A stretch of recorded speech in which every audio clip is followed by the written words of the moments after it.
the biggest story coming out of Bournemouth really is that Ryan Fraser won't be playing any part between now and the end of the season. I think Bournemouth fans knew that he would leave this summer. He was linked with a move away to Arsenal last summer, didn't sign a new contract that was being offered then. His performances have been slightly subpar this season. He himself admitted that he wasn't perhaps giving his all for the club. So I think there was an air of inevitability that he was going to leave, but I think the fact that he couldn't give us 6 more weeks, I think that's riled a few Bournemouth fans, and the way he's leaving the club, I think has tarred his legacy somewhat. Obviously, a couple of years ago, him and Callum Wilson were, banging in the goals, getting assists, and he was potentially on course to become a club legend. But that isn't likely to happen. Certainly with the way he's departed the club.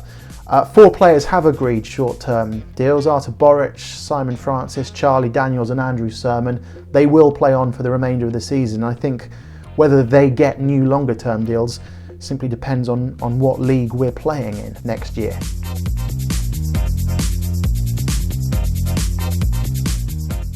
Yeah, I think it's going to be a good pub quiz question, isn't it, in a few years' time? The first ever Premier League match on the BBC, on terrestrial television. The first time the BBC have had one since 1988, I think. Something like that. And I think it's going to potentially be the most watched Premier League game in history. Saturday night, prime time, BBC One. I know that Arsenal Man City on Wednesday night got around 3 million, and I'd imagine Bournemouth against Crystal Palace on BBC One will get more than that. So yeah, it's a bit of a pub quiz question. I just hope that it's behind closed doors. There's no fans there. The players are going to be rusty. Palace perhaps haven't got a huge amount to play for.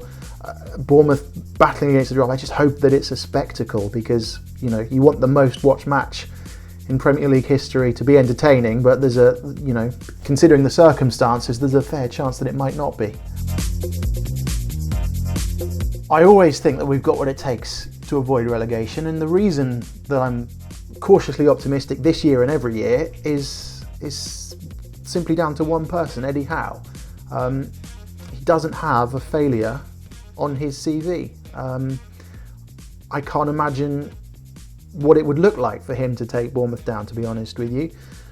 I know that he can get us out of this because he's done it before. This is undoubtedly, or it was pre-lockdown, the trickiest period in the 5 years that we've been in the Premier League. Confidence around Christmas, New Year was at rock bottom. We lost 2-0 at Brighton, 4-0 at West Ham, conceded 3 at home to Watford. All the teams around us, we couldn't buy a goal, let alone a win, and confidence was rock bottom. But we just started to turn the corner before lockdown happened, rather typically. Confidence was slowly coming back, and I think lockdown will have helped in some respects, because we were, and I know it's an excuse that every club can use, but we were blighted with serious injuries, long-term injuries, a huge amount of injuries throughout the course of this season.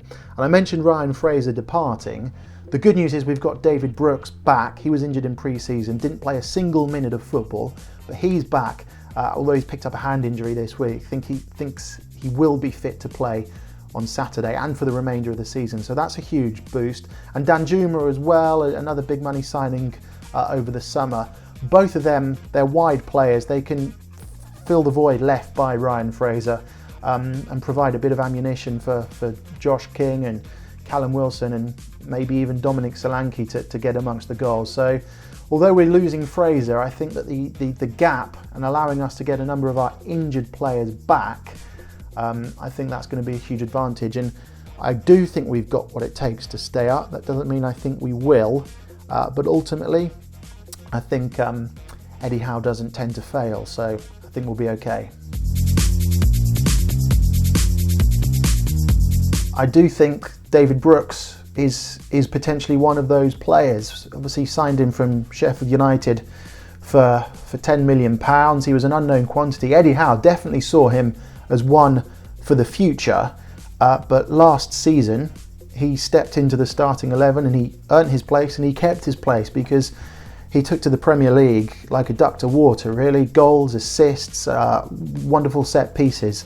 And I think we've really missed him throughout the first 3 quarters of this season, particularly with Ryan Fraser having been off the boil slightly. So I think it's going to be interesting to see how David Brooks returns. It'll probably take him several weeks to get back up to match sharpness, but you could say that about any player in the Premier League. So it might actually be an advantage for him to come back, be a little bit rusty, because everyone else is going to be in the same position. You know, the steel that we've got in central midfield of Jefferson, Lerma, maybe without the fans inside the stadiums, he won't be picking up as many yellow cards. I think he averages one every 1.5 matches or something. He's already served a suspension for a red card this season, so hopefully he can avoid suspensions and provide that bite in midfield.